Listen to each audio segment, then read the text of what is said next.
Hi dear friends, welcome back to Aadi's vlogs. അപ്പോൾ ഇന്നത്തെ recipe ചക്ക ചിപ്സാണ്. നല്ല ക്രിസ്പി ആയിട്ട് നമുക്ക് ചക്ക ചിപ്സ് എങ്ങനെ ഉണ്ടാക്കിയെടുക്കാം നോക്കാം. എല്ലാവരുടെയും പരാതിയാണ് ചിപ്സ് ഉണ്ടാക്കുമ്പോഴത്തേനും നല്ല സ്പോഞ്ച് പോലെ ആയി പോകുന്നെന്ന്, എന്ന് വെച്ചാൽ തണുത്ത് പോകുന്നു എന്നുള്ളത് ഒട്ടനവധി ആൾക്കാരുടെ ഒരു സങ്കടമാണ്. അപ്പോൾ ആ സങ്കടം മാറ്റാനായിട്ട് 2 ട്രിക്കുകളായിട്ടാണ് വന്നിരിക്കുന്നത്. അപ്പം ആദ്യം തന്നെ ഞാനൊരു 10-15 ചുള എടുത്തിട്ടുണ്ട്. അപ്പോൾ ഇത് അതിൻ്റെ താഴെയുള്ളത് ആ സൈഡിൽ ആ താഴത്തെ ഭാഗം ഒന്ന് കട്ട് ചെയ്ത് കളയണം. അല്ലെങ്കിൽ നല്ല കട്ടിയായി കഴിഞ്ഞാൽ ആ ഭാഗം മാത്രം വേവാതിരിക്കും. അപ്പോൾ അതൊന്ന് കട്ട് ചെയ്ത് മാറ്റിയിട്ട് എല്ലാം ഒരേ അളവിന് ഒന്ന് നീളത്തിന് അരിഞ്ഞെടുക്കാനായിട്ട് ശ്രദ്ധിക്കുക. അപ്പോൾ ഒരേപോലെ ആകുമ്പോഴത്തേനും നമുക്ക് വേവിക്കുമ്പോൾ ഒരേപോലെ എല്ലാം വെന്ത് കിട്ടും. മറ്റേത് തീരെ നൈസായിട്ടും ഒന്ന് കട്ടിയായിട്ടും ഒക്കെ മുറിച്ച് കഴിഞ്ഞാൽ ആ കട്ടിയായിട്ട് എടുക്കുന്ന ഭാഗം വേവില്ല, മറ്റത് നന്നായിട്ട് കരിഞ്ഞു പോവുകയും ചെയ്യും. അപ്പം ഈ ഒരു ഷേപ്പിന് നമുക്ക് എടുക്കാം. അത്യാവശ്യം നേർത്ത രീതിയിലാണ് എടുത്തിട്ടുള്ളത്. ഇതിനേക്കാളും നേർത്ത് കഴിഞ്ഞാൽ പെട്ടെന്ന് അത് കരിഞ്ഞു പോകും. അതുകൊണ്ട് ഈ ഒരു അളവിന് എല്ലാം ഞാനൊന്ന് നീളത്തിന് കീറിയെടുത്തിട്ടുണ്ട്. നല്ല ക്രിസ്പി ആയിട്ട് കിട്ടാൻ പറ്റുന്ന 2 വഴികളാണുള്ളത്. അതിലൊന്നാണ് ഞാനിപ്പോൾ ചെയ്യുന്നത്. ഒരെണ്ണം പറഞ്ഞു തരാം. അപ്പോൾ ആദ്യം ഞാൻ ചെയ്യുന്നത് നന്നായിട്ട് കീറിയെടുത്തിട്ട് ഇതിനകത്തുള്ള വെള്ളം ഇറങ്ങാൻ വേണ്ടിയിട്ട് കുറച്ച് നേരം, എന്ന് വെച്ചാൽ 1 മണിക്കൂർ നല്ല വെയിലത്തൊന്ന് വയ്ക്കും. അപ്പോൾ ഇതിനകത്തുള്ള വെള്ളമെല്ലാം അങ്ങ് പോകും. അപ്പോൾ അതിന് ശേഷം നമുക്ക് ഫ്രൈ ചെയ്യാനെടുക്കാം. അപ്പോൾ ഫ്രൈ ചെയ്യുന്നത് നമുക്ക് ആദ്യം ഉപ്പും കുറച്ച് മഞ്ഞൾപ്പൊടി കളറിന് വേണ്ടിയിട്ട് ചേർക്കാം. ചേർത്തില്ലെങ്കിലും കുഴപ്പമില്ല. കുറച്ച് ഉപ്പ്, അധികം ഈ ചക്കയുടെ ആവശ്യത്തിനനുസരിച്ചുള്ള ഉപ്പ് ഒരിക്കലും ഇടരുത്. കാരണം എണ്ണയിലിട്ട് ഫ്രൈ ചെയ്യുമ്പോൾ നന്നായിട്ട് ഉപ്പ് ചുവയ്ക്കും. അപ്പോൾ ആവശ്യത്തിന് ഒരു കുറച്ച് മാത്രം, ഒരു 1/4 ടീസ്പൂൺ മാത്രം ഉപ്പിട്ടാൽ മതിയാകും ഇത്രയും ചക്കയ്ക്ക്.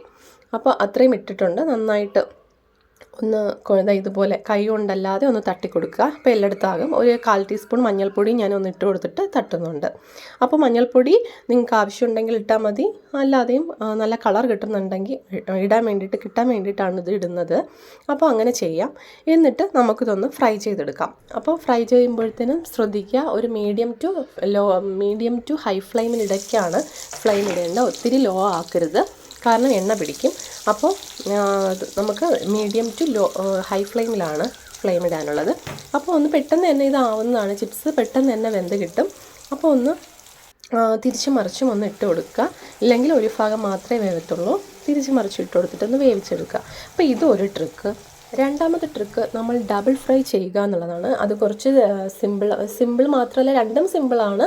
എന്നാലും അത് കുറച്ചുകൂടെ എഫക്റ്റീവ് ഉള്ളതായിട്ട് തോന്നിയിട്ടുണ്ട് എനിക്ക്. ഇതും അതുപോലെ തന്നെയാണ്. ഇതങ്ങനെ അല്ല എന്നല്ല, രണ്ടും ഒരുപോലെ തന്നെയാണ്. അപ്പോൾ അതെങ്ങനെയാണെന്ന് വെച്ചാൽ, നമ്മൾ വെയിലത്തിട്ട് ഉണക്കുകയൊന്നും വേണ്ട. തലേ ദിവസമോ അല്ലെങ്കിൽ നമ്മൾ ചെയ്യുന്നതിന് 1 മണിക്കൂർ മുന്നെയൊക്കെ നമുക്ക് പകുതി മാത്രം ഒന്ന് വേവിച്ചെടുക്കാം. ചക്ക ഒന്ന് വെന്ത് കിട്ടുമ്പോൾ തന്നെ നമുക്ക് അതിൽ നിന്ന് ഓയിലിൽ നിന്ന് നമ്മൾ ചക്ക എടുത്ത് മാറ്റി നമ്മൾ 1 മണിക്കൂർ ഒന്ന് തണുക്കാൻ വയ്ക്കുക. ഇല്ലാന്നുണ്ടെങ്കിൽ വൈകുന്നേരത്ത് നമ്മൾ രാത്രി ആയാലും ഒന്ന് മാറ്റി വെച്ചിട്ട്, ഒത്തിരിയൊക്കെ ചക്ക വറുക്കാനുണ്ടെങ്കിൽ തലേ ദിവസം ഇതുപോലെ പകുതി ഒന്ന് വേവിച്ചെടുത്ത് മാറ്റി വെച്ചതിന് ശേഷം പിറ്റേന്ന് രാവിലെ നല്ല ഹൈ ഫ്ലെയിമിലിട്ട് അതിൻ്റെ കളറൊന്ന് മാറ്റിയെടുക്കുക മാത്രം ചെയ്താൽ മതി. കളറൊന്ന് നമുക്ക് ബ്രൗൺ കളറിലോട്ട് ആക്കിയെടുക്കാം. അപ്പോൾ അത് കുറേ നാൾ കേടാകാതിരിക്കും. നല്ല ക്രിസ്പിയായി ടേസ്റ്റി ആയിട്ട് കിട്ടും. അപ്പോൾ 2 മെത്തേഡാണ് ചക്ക ചിപ്സ് വയ്ക്കുന്നതിന്. അപ്പോൾ ഈ ചക്ക ചിപ്സ് ഉണ്ടാക്കുമ്പോൾ എപ്പോഴുള്ള എല്ലാവരുടെയും, എൻ്റെ നല്ല വിഷമമുള്ള സംഭവമായിരുന്നു. ബാക്കി ആര് ചെയ്താലും എല്ലാവരും ചെയ്യുമ്പോഴും നല്ല ക്രിസ്പി ആയിട്ട് ഞാൻ ചെയ്യുമ്പോൾ മാത്രം സ്പോഞ്ച് പോലെ ആയിപ്പോവും, തണുത്തു പോകും. അപ്പോൾ അതെന്താണെന്ന് അറിയാൻ വേണ്ടിയിട്ട് 2 മെത്തേഡിൽ ഞാൻ ചെയ്ത് നോക്കി. 2ഉം വിജയകരമാണ്. അപ്പോൾ നിങ്ങളും ഇതുപോലെ 2 മെത്തേഡിലൊന്ന് ചെയ്ത് നോക്കുക. അപ്പോൾ 2ഉം നിങ്ങൾക്ക് നല്ല ക്രിസ്പി ആൻഡ് ടേസ്റ്റി ആയിട്ട് കിട്ടും.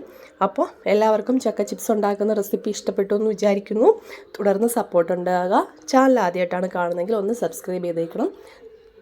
തൊട്ടടുത്തുള്ള ബെല്ലൈക്കൺ ക്ലിക്ക് ചെയ്താൽ അടുത്ത വീഡിയോസ് ഇടുമ്പോൾ നോട്ടിഫിക്കേഷൻ ലഭിക്കുന്നതാണ്. അപ്പോൾ താങ്ക്സ് ഫോർ വാച്ചിങ്.